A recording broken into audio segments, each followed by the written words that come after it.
11వ అధ్యాయం, ద్వితీయోపదేశకాండం 11వ అధ్యాయం 12వ వచనాన్ని చదువుదాం.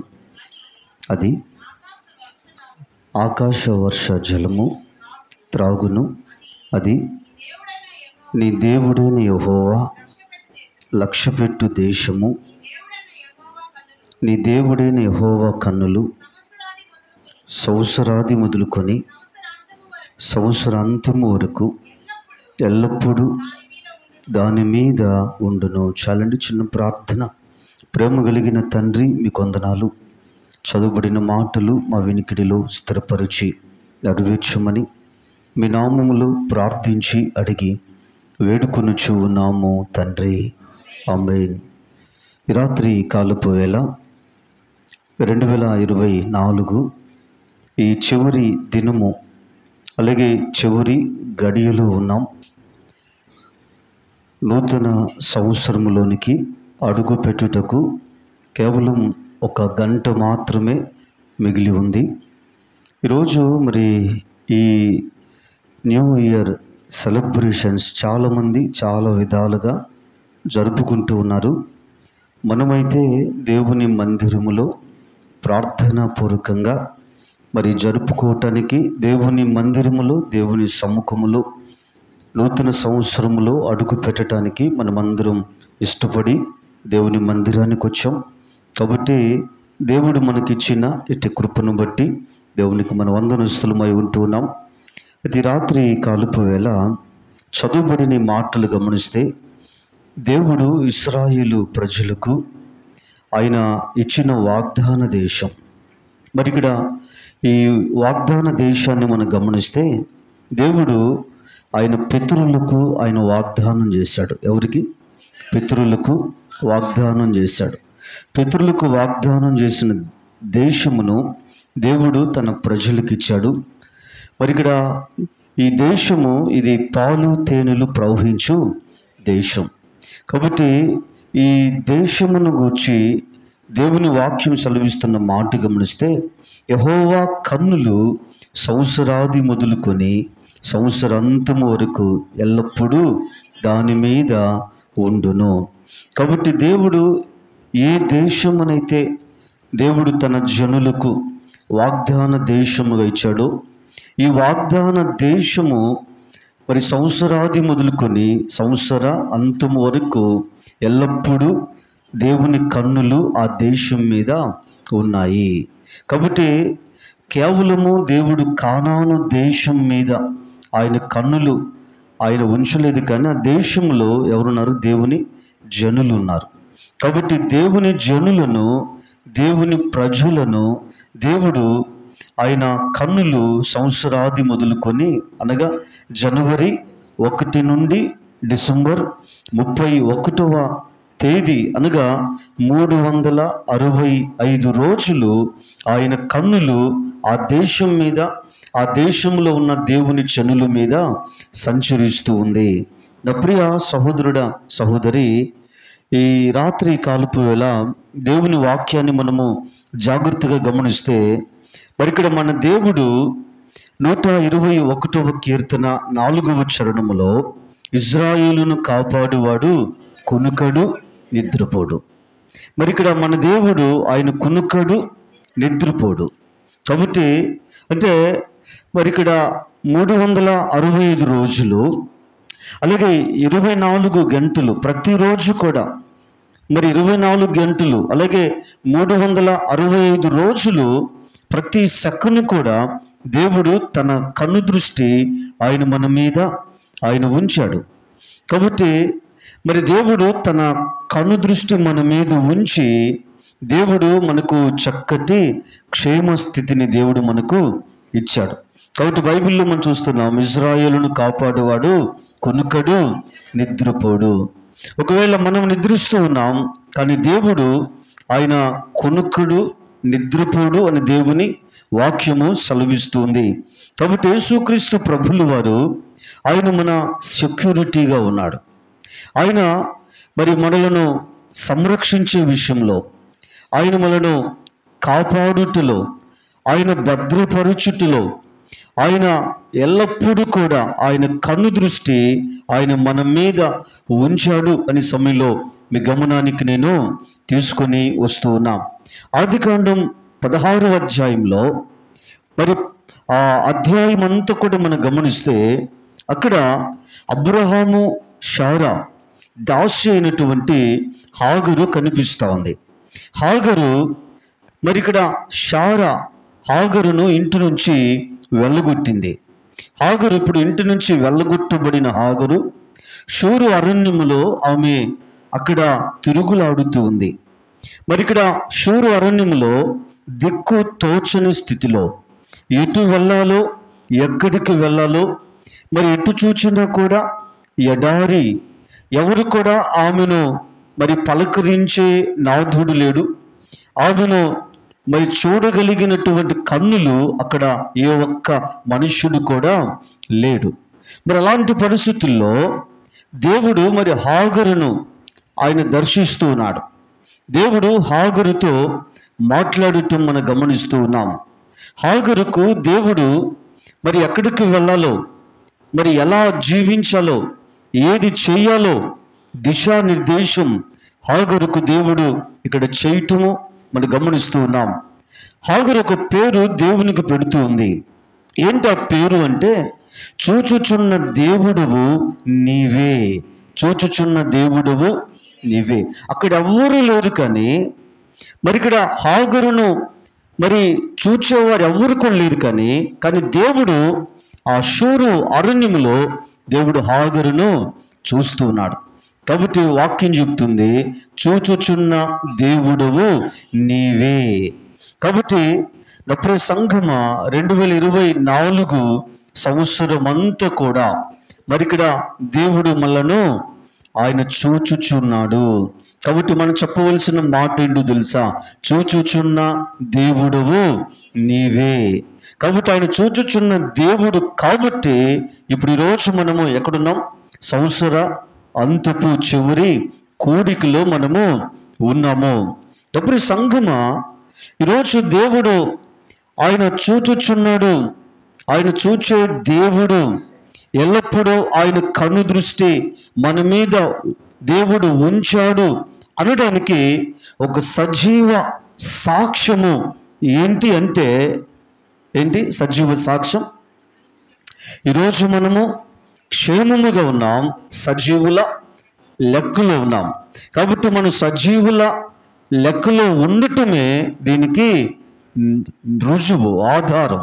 కాబట్టి ఈరోజు చూడని వారి లోకములు ఎంతోమంది ఉన్నారు, కానీ ఈరోజు మనము సజీవులుగా, సజీవుడైన దేవుని సముఖములో ఈ నూతన సంవత్సరంలోనికి ప్రవేశించటానికి ప్రార్థన పూర్వకంగా సిద్ధపడుతున్నామంటే దేవుని కృప. కాబట్టి ఈరోజు మనమందరము కూడా దేవునికి మనము వందనస్తులమై ఉంటూ ఉన్నాం. అయితే ఈ రాత్రి మరి ఈ ప్రత్యేకమైన కూడిక ఏంటి అంటే, మరి 2024ను మనం విడిచిపెడుతూ ఉన్నాం, 2025 మరి స్వాగతిస్తూ ఉన్నాం. 24ను విడిచిపెడుతున్నాం, 25ను స్వాగతిస్తూ ఉన్నాం. మరి 2025 కొరకు మనము ఎదురు చూస్తూ ఉన్నాం. అయితే ఈ రాత్రి కాలుపు వేళ మరి ఇక్కడ భౌతికంగా 2024కు ఈరోజు ఏంటంటే మరి దానికి 2024కు బాయ్ చెప్తూ ఉన్నాం. అంటే 2024కు వీడ్కోలు పలుకుతూ ఉన్నాం. ఏం పలుకుతున్నాం? వీడ్కోలు పలుకుతూ ఉన్నాం. 2025కు స్వాగతం పలుకుతూ ఉన్నాం. 2024కు వీడ్కోలు చెప్తున్నాం, 2025కు స్వాగతం పలుకుతున్నాం. ఇప్పుడు 2024కు వీడ్కోలు పలికాం, మరలా 2024 వస్తుందా? రాదు. మరలా ఎప్పటికీ 2024 రాదు అండి. 365 రోజుల్లో ఒక్కరోజున్న తిరిగి రమ్మంటే రాదు. అయితే రాత్రి కాలుపు వేళ మరి ఇక్కడ ఆత్మ సంబంధంగా ఈరోజు వీడ్కోలు పలకవలసిన వాటికి, అనగా విడిచిపెట్టవలసిన వాటిని ఈరోజు వీడ్కోలు చెప్దాం. స్వాగతించవలసిన వాటికి ఈ రాత్రి స్వాగతాన్ని పలుకుదాం. ఈ రాత్రి మన ధ్యాన అంశం ఏంటంటే వేడ్కోలు మరియు స్వాగతం. కాబట్టి కొన్ని విషయాలు ఈ రాత్రి మీ గమనానికి తీసుకుని వచ్చి నా ఈ మాటలు ముగించాలని ఇష్టపడుతున్నాం. యోబు గ్రంథము 36వ అధ్యాయము, యోబు గ్రంథము 36వ అధ్యాయము నేను చదువుతాను, మీరు మీ గ్రంథాలను మీరు పరిశీలించండి. యోబు గ్రంథము 36వ అధ్యాయము 10వ వచనములో 2వ లైను మనము చదువుదాం. పాపము విడిచి రెండని ఆజ్ఞ ఇచ్చును. పాపము విడిచి రెండని ఆజ్ఞ ఇచ్చును. యోబు భక్తునికి ముగ్గురు స్నేహితులలో ఒక స్నేహితుడు యోబుతో ఇట్లనెను అని ప్రారంభములో మనం గమనిస్తూ ఉన్నాం. కాబట్టి ఇక చెప్పబడిన మాట పాపము విడిచి రెండని ఆజ్ఞ ఇచ్చును. కాబట్టి రాత్రి మనం వీడ్కోలు పలుకవలసింది దేనికి అంటే పాపమునకు వీడ్కోలు పలుకుదాం. దేనికి? పాపమునకు వీడ్కోలు పలుకుదాం. పాపము అనగా అపవిత్రత లేక అపరిశుద్ధత. పాపము అనగా అపవిత్రత లేక అపరిశుద్ధత. కాబట్టి పాపమునకు, అపవిత్రతకు, అపరిశుద్ధతకు ఈ రాత్రి మనము వీడ్కోలు చెప్దాం. మరి అలాగే హెబ్రీలకు రాసిన పత్రిక 12వ అధ్యాయం, హెబ్రీలకు రాసిన పత్రిక 12వ అధ్యాయం 14వ వచనాన్ని చదువుదాం. 12:14 అందరితో సమాధానమును పరిశుద్ధతయు కలిగి ఉండుటకు ప్రయత్నించుడి. పరిశుద్ధత లేకుండా ఎవడును ప్రభువును చూడడు. కాబట్టి హెబ్రీ గ్రంథకర్త చెప్తున్న మాట పరిశుద్ధత లేకుండా ఎవడును ప్రభువును చూడడు. కాబట్టి పాపమునకు లేక అపవిత్రతకు, అపరిశుద్ధతకు వీడ్కోలు పలుకుదాం, పరిశుద్ధతకు స్వాగతం చెప్దాం.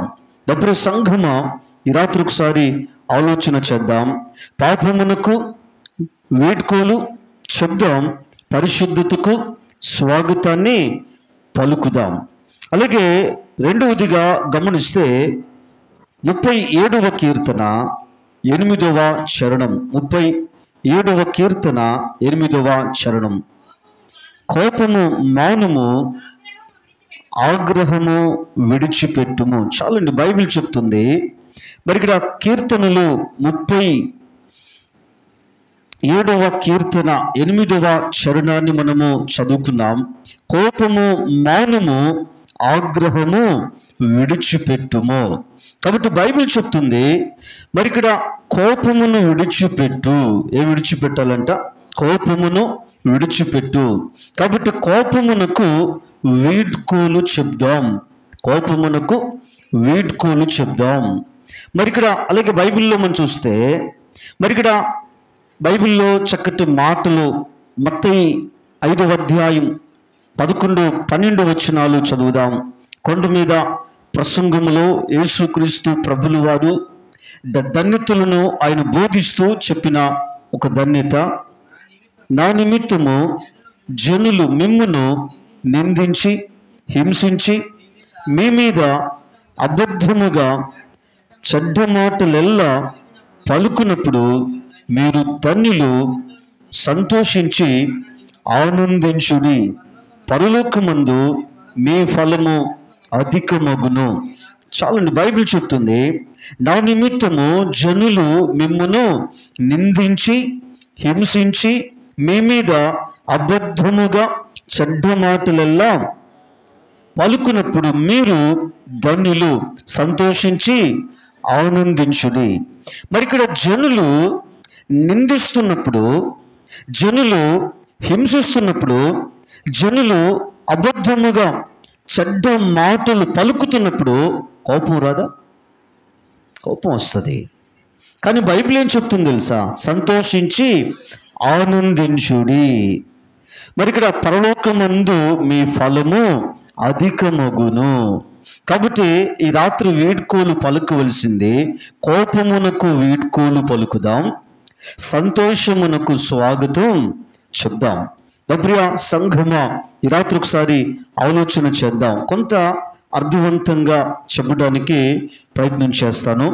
యేసుక్రీస్తు ప్రభులు వారు మరి ఆయనను అపహాస్యం చేస్తూ ఉంటే, ఆయనను ఎగతాళి చేస్తూ ఉంటే, యేసు ప్రభులు వారిని హేళన చేస్తూ ఉంటే, యేసు ప్రభులు వారిని కొరడాతో వీపు మీద కొడుతూ ఉంటే, ఆ కొరడ యేసు ప్రభులు వారి వీపు ఆ కండం లోపలికి ఆ కొరడ చొచ్చుకుని వెళ్ళి ఆ రోమా సైనికుడు బలంగా దాన్ని వెనక్కి లాగినప్పుడు మరి ఇక్కడ ఆ వీపు లోపల గుచ్చుకున్నటువంటి ఆ కండలను పెరుక్కొని మరి వీపు నాగడి చాళ్ళ వలె దున్నబడుతున్నప్పుడు యేసుక్రీస్తు ప్రభులు వారు ఆయన మౌనంగా ఉన్నాడు. ఆయన కోప పడవలసిన సందర్భం, కానీ ఆయన అక్కడ కోప పడలేదు. ఆయన మౌనముగా ఉండటము బైబిల్లో మనము గమనిస్తూ ఉన్నాం. మరి బహుశా నేను అనుకుంటున్నాను, యేసు ప్రభులు వారు అలా మౌనంగా ఆయన ఒక మాట కూడా ఆయన మారు మాట్లాడకుండా, బహుశా ఆయనను కొట్టే వారి వైపుకు, ఆయనను హేళన చేసే వారి వైపుకు, ఆయనను దూషించే వారి వైపు, ఆయన ముఖం మీద ఉమ్ము ఊసినటువంటి వారి వైపుకు ఆయన అలా ఒక చిరునవ్వుతో వారి వైపు చూస్తున్నాడేమో. ఆయన కోపపడలేదు, కానీ వారి వైపు చిరునవ్వుతో వారిని చూస్తున్నాడేమో.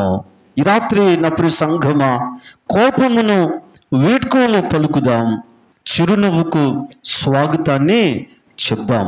నా ప్రియ సంఘం, ఈ రాత్రి ఒకసారి ఆలోచన చేద్దాం.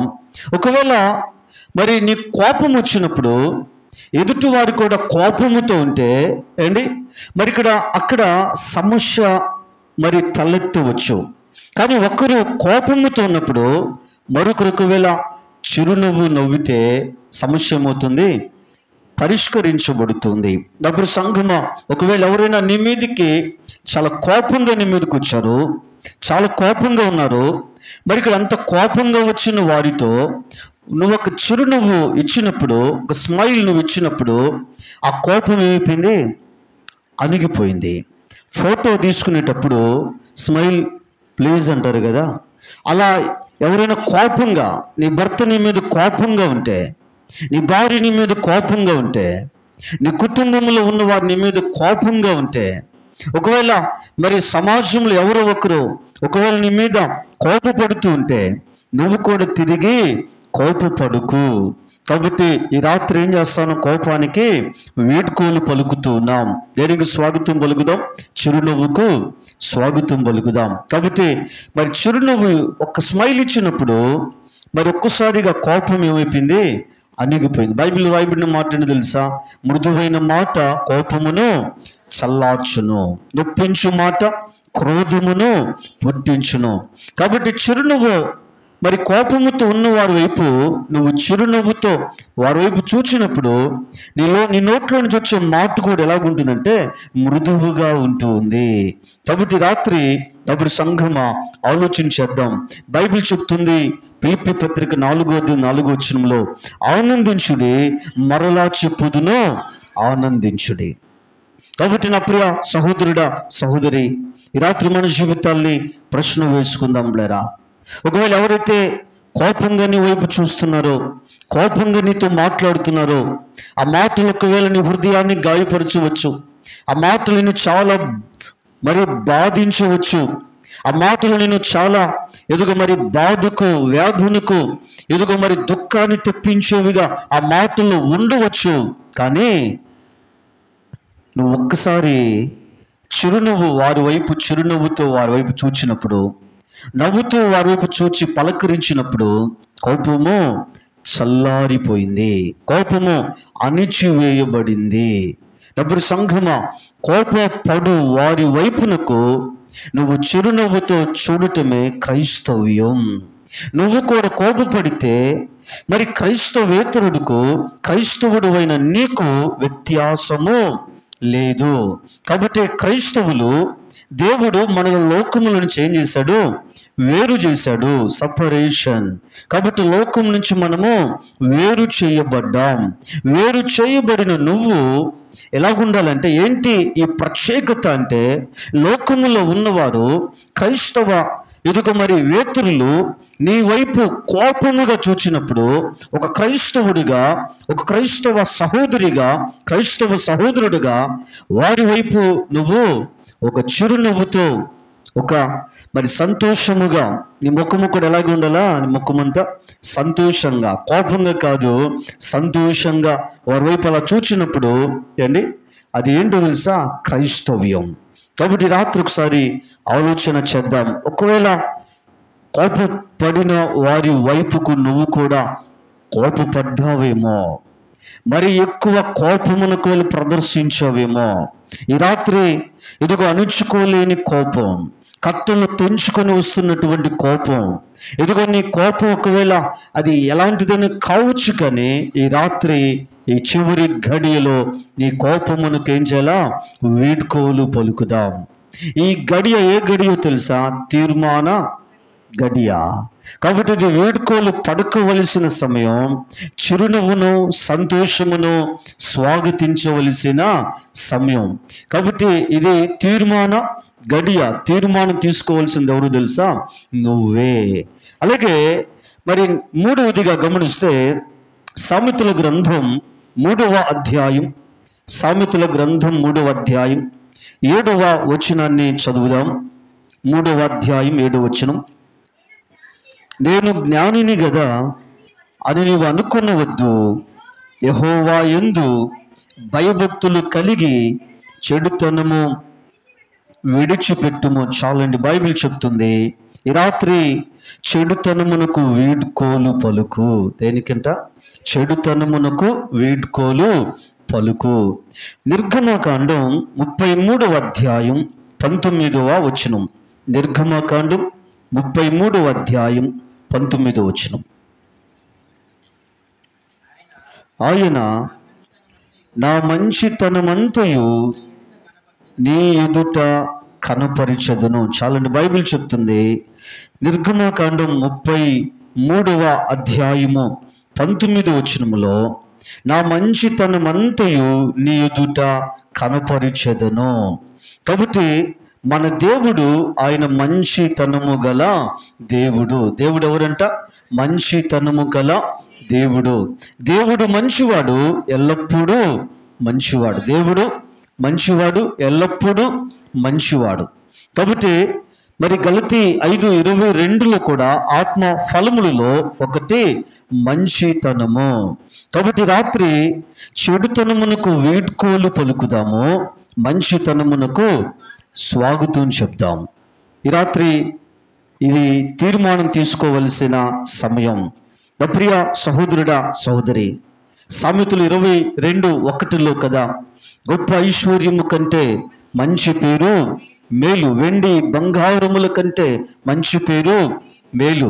మరి గొప్ప ఐశ్వర్యం, మేడలు, మిద్దెలు, ధనము, లేకపోతే అనేకమైన సిరి సంపదలు, అనేకమైన వీటన్నింటికంటే విలువైనది ఏంటో తెలుసా? మంచి పేరు. కాబట్టి రాత్రి నా ప్రియ సహోదరుడా, సహోదరి, ఈ రాత్రి చెడుతనమునకు వీడ్కోలు పలుకు, మంచితనమును స్వాగతించు నీ జీవితములోకి.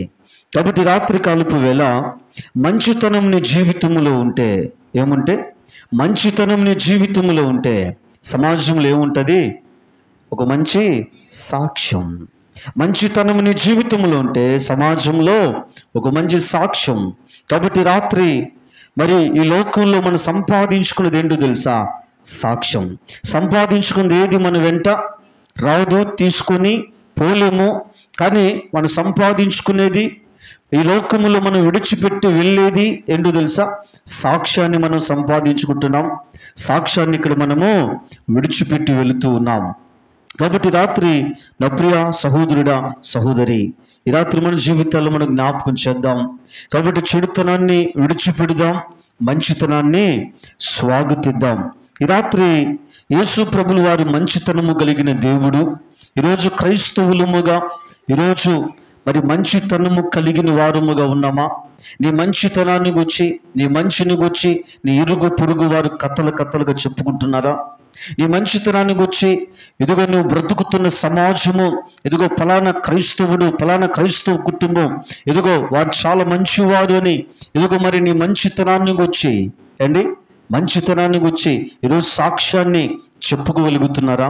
ఈ సాక్ష్యము దేవునికి మహిమను తీసుకొని వస్తూ ఉంది. అలాగే 4వదిగా గమనిస్తే సామెతల గ్రంథం 17వ అధ్యాయం, సామెతల గ్రంథము 17వ అధ్యాయము 14వ వచనాన్ని చదువుదాం.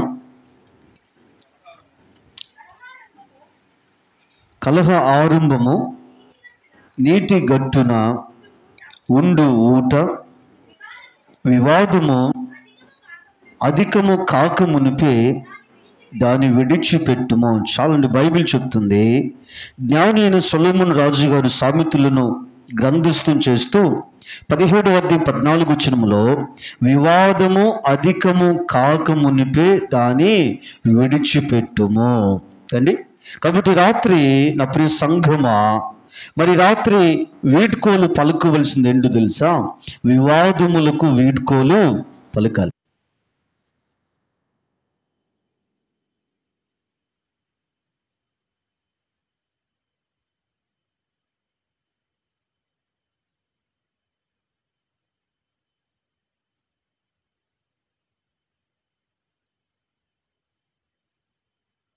కాబట్టి రాత్రి నా ప్రియ సహోదరుడా, సహోదరి, దేవుని వాక్యంలో మనం చూస్తున్న మాట, వివాదములు అధికము కాకముందే దానిని విడిచిపెట్టు.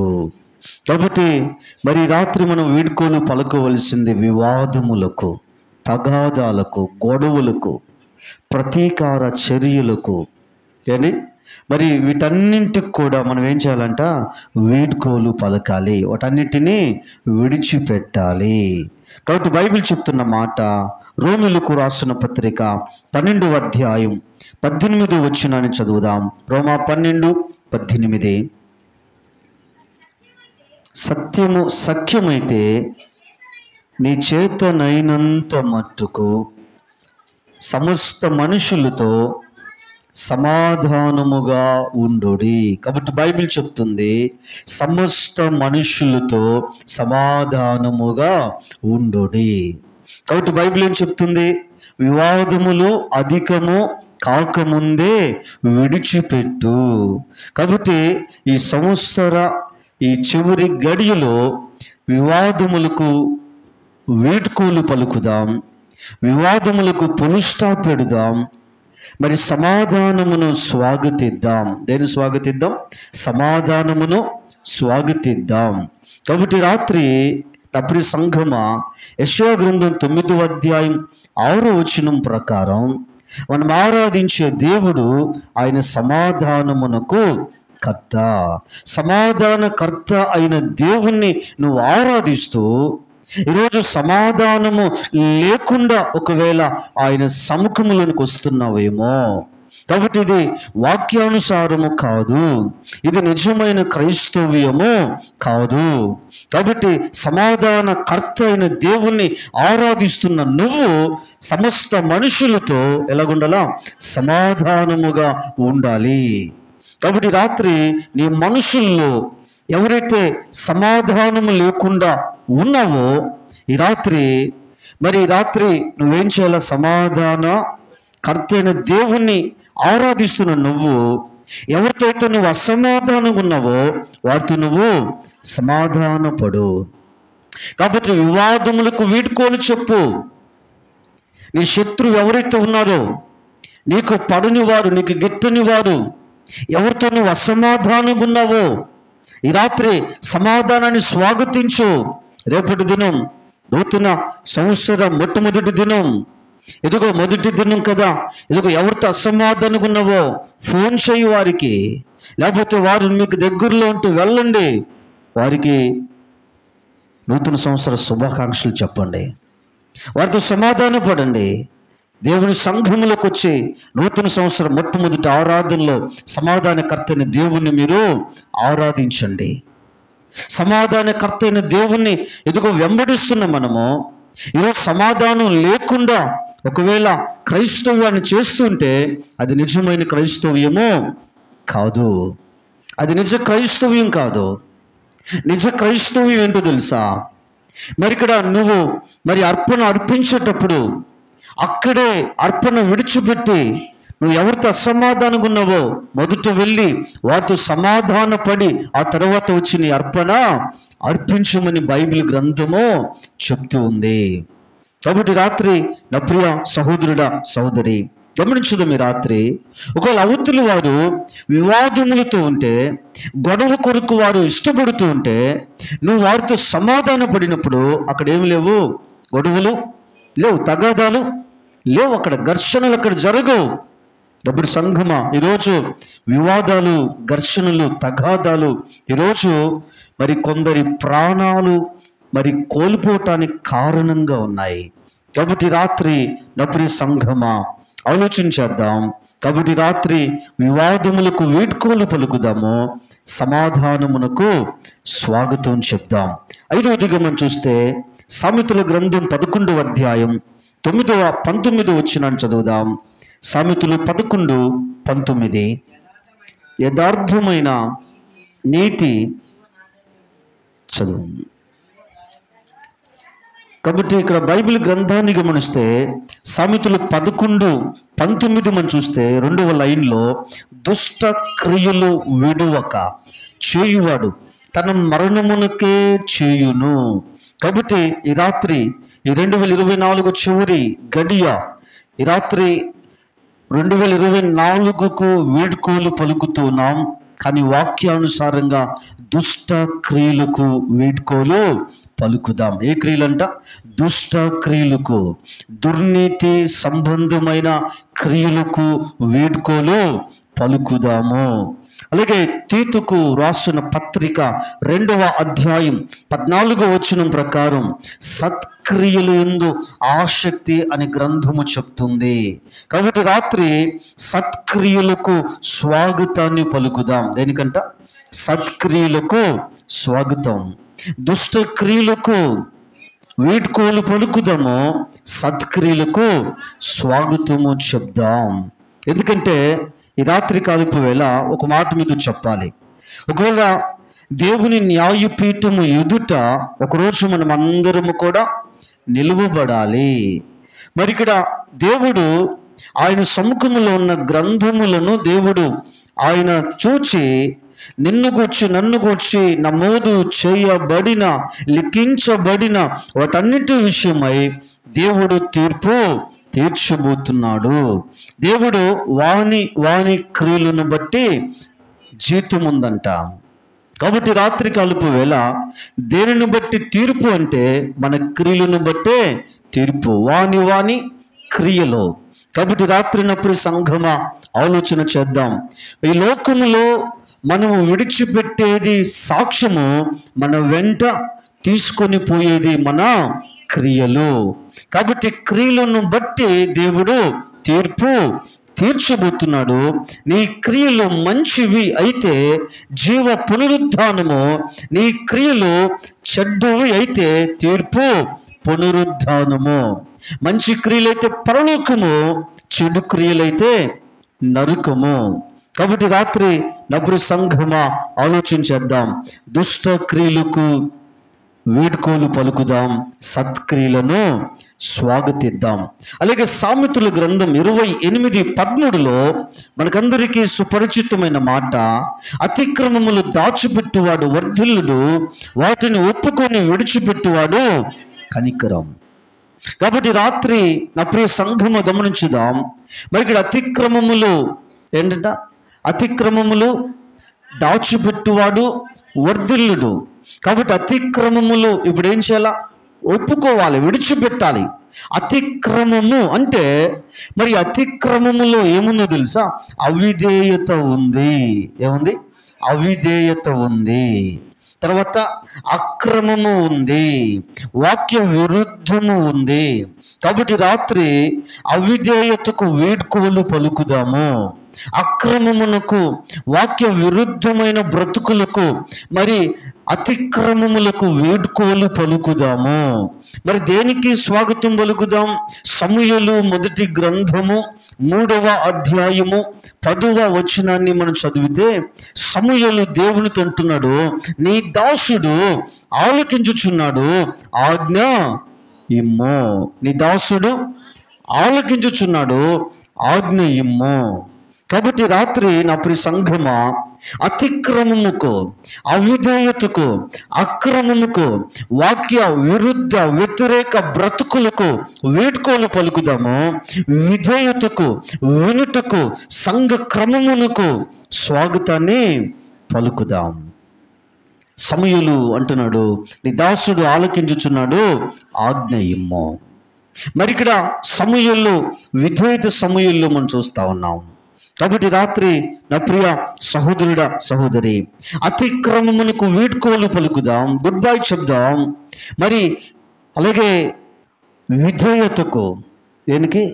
విధేయతకు, అలాగే వినే మనసుకు, అలాగే సంఘ క్రమమునకు స్వాగతాన్ని పలుకుదాం. అలాగే చివరిగా 7వదిగా మనం చూస్తే గలతీయులకు రాసిన పత్రిక 5వ అధ్యాయం, గలతీయులకు రాసినటువంటి పత్రిక 5వ అధ్యాయం 16వ వచనాన్ని చదువుదాం. 5:16, నేను చెప్పున్నదేమనగా ఆత్మానుసారముగా నడుచుకునుడి, అప్పుడు మీరు శరీరేచ్ఛలను నెరవేర్చరు. కాబట్టి ఇక్కడ బైబిల్ చెప్తుంది, ఇక్కడ 2 విషయాలు కనిపిస్తూ ఉన్నాయి. ఒకటి శరీర కార్యములు, తర్వాత ఆత్మ సంబంధమైన కార్యములు. కాబట్టి శరీర కార్యాలు శరీరానుసారమైనవి, తర్వాత ఆత్మానుసారమైనవి. కాబట్టి రాత్రి శరీరానుసారమైనవి 19వ వచనం మనం గమనిస్తే ఈ శరీరానుసారమైనవి ఏంటో ఇక్కడ బైబిల్లో రాయబడ్డాయి. శరీర కార్యములు స్పష్టమై ఉన్నవి. అవేవనగా జారత్వము, అపవిత్రత, కాముకత్వము, విగ్రహారాధన, అభిచారము, ద్వేషములు, కలహము, మత్సరములు, క్రోధములు, కక్షలు, భేదములు, విమతములు, అసూయలు, మత్తతులు, అల్లరితో కూడిన ఆటపాటలు మొదలైనవి. కాబట్టి ఇవన్నీ కూడా ఏంటి?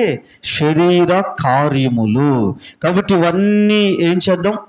వేడుకోలు పలుకుదాం, వాటన్నిటినీ విడిచిపెడదాం ఏమైనా ఉంటే వాటిలో. అలాగే ఇప్పుడు దేనికి స్వాగతం పలకాలంటే 22వ వచనంలో, అయితే ఆత్మఫలం ఏమనగా ప్రేమ, సంతోషము, సమాధానము, దీర్ఘశాంతము, దయాళుత్వము, మంచితనము, విశ్వాసము, సాత్వికము, ఆశా నిగ్రహము. కాబట్టి ఈ ఆత్మానుసారమైన వాటికి ఏం చేద్దాం? స్వాగతం పలుకుదాం. శరీర ఇచ్చలను, శరీర కార్యములను వాటిని విడిచిపెడదాం, వాటికి వీడ్కోలు పలుకుదాం, ఆత్మానుసారమైన వాటికి స్వాగతం పలుకుదాం. ఈ రాత్రి నా ప్రియ సహోదరుడా, సహోదరి, ఈ రాత్రి మన జీవితాలు మనము జ్ఞాపకం చేసుకుందాం ప్లేరా. కాబట్టి రాత్రి మరి 2024కు మరి మనం గుడ్ బై చెప్తూ ఉన్నాం, 2025కు వెల్కమ్ పలుకుతూ ఉన్నాం. అయితే రాత్రి మన జీవితాల్లో మరి భౌతికమైనవి, శరీర సంబంధమైనవి అలాంటివి ఏమైనా 2024లో మన జీవితంలో ఉంటే అలాంటి వాటికి రాత్రి ఏంటి గుడ్ బై చెప్పే టైం ఇది. అలాంటి వాటికి వేడుకోలు పలికే సమయం.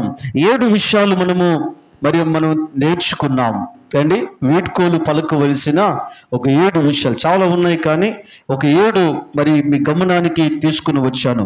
ఒకటి, పాపమునకు వీడ్కోలు పలకాలి, పరిశుద్ధతకు స్వాగతం చెప్పాలి.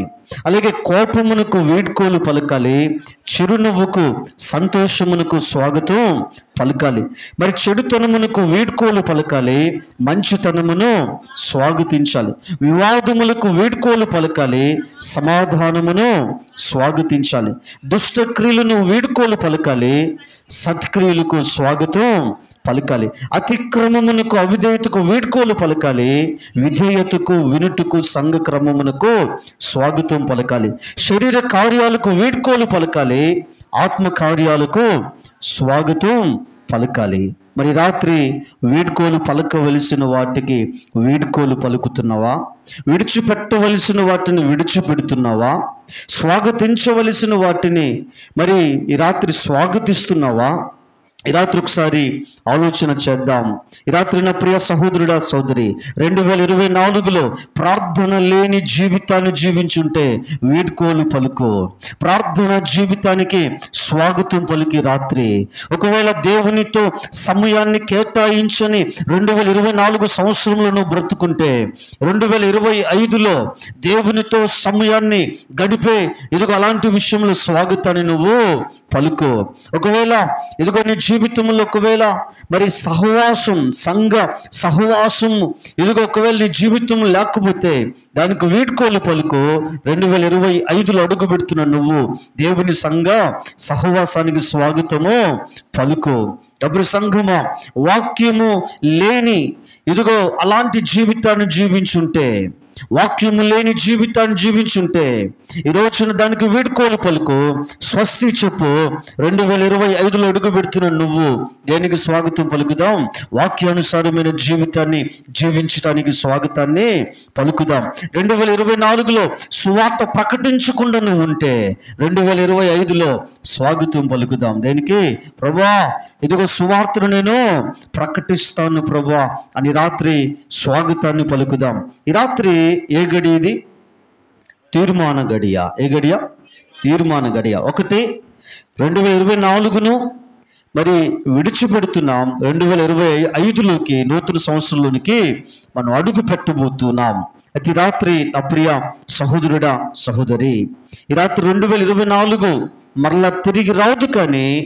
కానీ ఒకవేళ 2024లో ఒకవేళ ఇష్టానుసారంగా ఒకవేళ నువ్వు జీవించుంటే ఎలా? ఇష్టానుసారంగా. ఎందుకంటే గుండెల్లో వాక్యం లేనప్పుడు ఎలా జీవించాం? ఇష్టానుసారంగా. గుండెల్లో వాక్యం ఉంటే వాక్యానుసారంగా. ఒకవేళ ఇష్టానుసారంగా జీవించుంటే ఈ రాత్రి ఇష్టానుసారమైన జీవితాన్ని విడిచిపెడదాం. 2025లో ఈ రాత్రి మనము ఇదే సమయం అంటే తీర్మానం తీసుకోవలసిన సమయం. అయ్యా వాక్యానుసారంగా నేను బ్రతుకుతాను 2025లో. కాబట్టి రాత్రి దేవుడు 2024 దేవుడు విడువక ఎడబాయిక దేవుడు మనల్ని కాపాడాడు, సంరక్షించాడు. 2025 చూడకుండా ఈ లోకాన్ని విడిచిపెట్టిన వారు ఎంతోమంది ఉన్నారు. కానీ దేవుడు మనల్ని ప్రేమించి 2025 నూతన సంవత్సరం దేవుడు మనకు దయాకిరీటముగా ఆయన ధరించబోతున్నాడు. అయితే రాత్రి ఈ తీర్మాన గడియలో దేన్ని విడిచిపెట్టాలో, దేన్ని స్వాగతించాలో ఈ రాత్రి దేవుడు, పరిశుద్ధాత్మ దేవుడు కొన్ని వాక్యపు సత్యాలు దేవుడు మన గమనాన్ని తీసుకుని వచ్చాడు. ఈ రాత్రి తీర్మానం ఏంటో తెలుసా? తీర్మానం తీసుకోవలసింది నువ్వే. ఎవరు? తీర్మానం తీసుకోవాల్సింది నువ్వే. కాబట్టి తీర్మానం తీసుకున్నట్టులో బలవంతము లేదు. ఎందుకంటే దేవుడు ఆయన సత్యాన్ని మన ముందు ఉంచాడు. తీర్మానం తీసుకోకటమా తీసుకోకపోవటమా, ఇదిగో ఏదైతే విడిచిపెట్టాలో అది విడిచిపెట్టకుండా వాటితో పాటు 2025లో అడుగు పెడతావో, లేకపోతే మరి 2024లో ఇష్టానుసారమైన వాక్యము లేని అలాంటి జీవితాన్ని ఈ రాత్రి విడిచిపెట్టి 2025లో వాక్యానుసారంగా దేవునికి ఇష్టానుసారమైన జీవితాన్ని జీవించాలని ఎంతమంది రాత్రి తీర్మానం తీసుకుంటున్నారో, దేవుడు మీ తీర్మానమును దేవుడు స్థిరపరిచి దేవుడు నెరవేర్చును గాక. ఆమె తలలు వంచుదాం, ప్రార్థన చేద్దాం.